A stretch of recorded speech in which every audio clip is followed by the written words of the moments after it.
Liam, a struggling artist, takes a job as the keeper of a lighthouse on a remote, storm-battered island.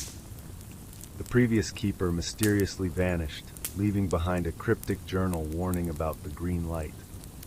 The lantern in the tower emits an unearthly green glow, which Liam soon realizes illuminates more than the physical world.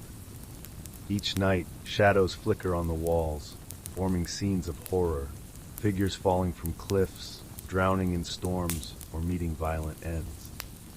At first, Liam thinks they're hallucinations caused by isolation, but the shadows grow clearer and eerily personal, depicting his own death in various gruesome scenarios. When he attempts to extinguish the lantern, the light flares with a malevolent will, pinning him in place and showing him a final, horrifying vision: the island's only escape route, a rusted boat, sinking beneath him as shadowy hands drag him under. Liam realizes the lantern feeds on fear and that he's become the latest in a long line of victims. Trapped, he begins to wonder if he can outlast the light, or if it's already too late. A group of 5 college friends sets out to explore an abandoned Victorian mansion, rumored to be cursed. They descend into the basement, where they find an ancient, dry well. From its depths, they hear faint whispers that sound like pleas for help. Initially dismissing it as a prank or a trick of the wind, they lower a flashlight and rope into the well. The flashlight flickers out, and when the rope is pulled back, it's soaked in blood. As tension rises, the whispers grow louder and more distinct, calling each of them by name. One friend, Matt, peers into the well, only to scream in terror and collapse. He refuses to say what he saw, but begins muttering nonsensically. Strange phenomena plague the group. The basement door vanishes, the walls seem to close in, and one friend, Lisa, disappears after approaching the well, leaving behind a pool of blood. The remaining friends piece together a chilling legend about the well.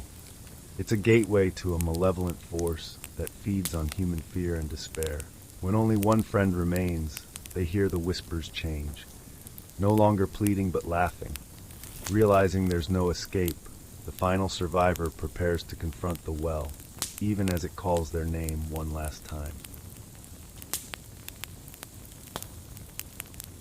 Ella moves into a small, cheap apartment to start over after her divorce. At first, the place seems unremarkable, though slightly run down. But soon she notices unsettling changes. Her bed moves slightly during the night. The closet door opens by itself, and the window shifts positions. Assuming she's imagining things due to stress, Ella tries to ignore it. One night, she wakes up to find the room completely rearranged, and the door leads not to her hallway, but to an infinite black void. A whispering voice emanates from the darkness, warning her that the room has rules. She must not leave, rearrange anything, or turn off the lights after midnight.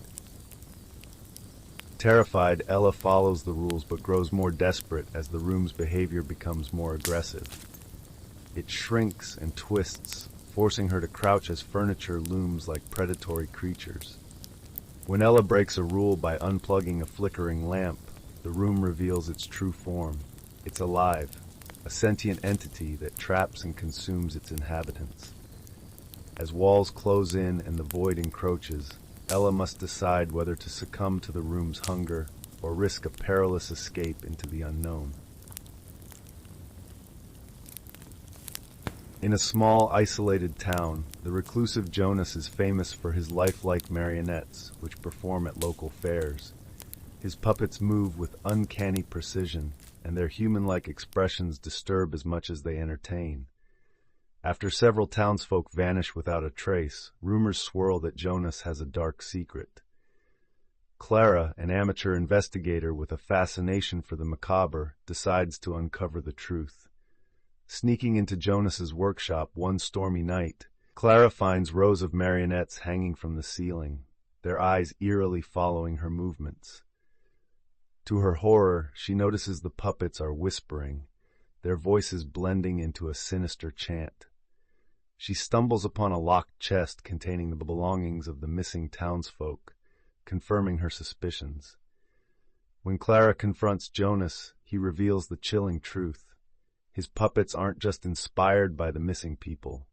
They are the missing people, their souls trapped in wooden bodies through dark magic.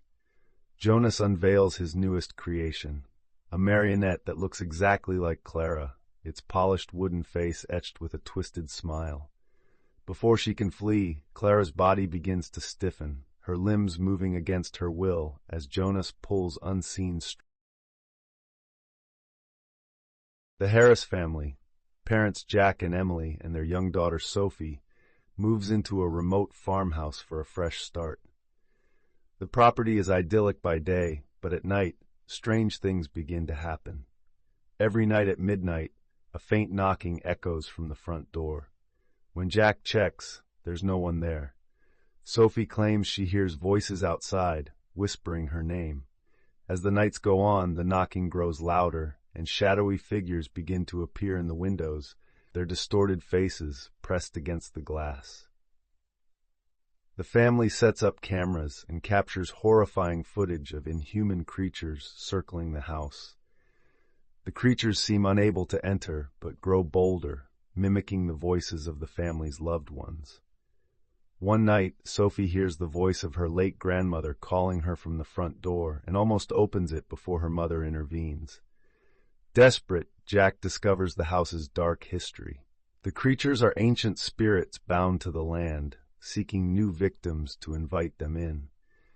On the final night, as the family barricades themselves inside, the creatures find a way to bypass their defenses.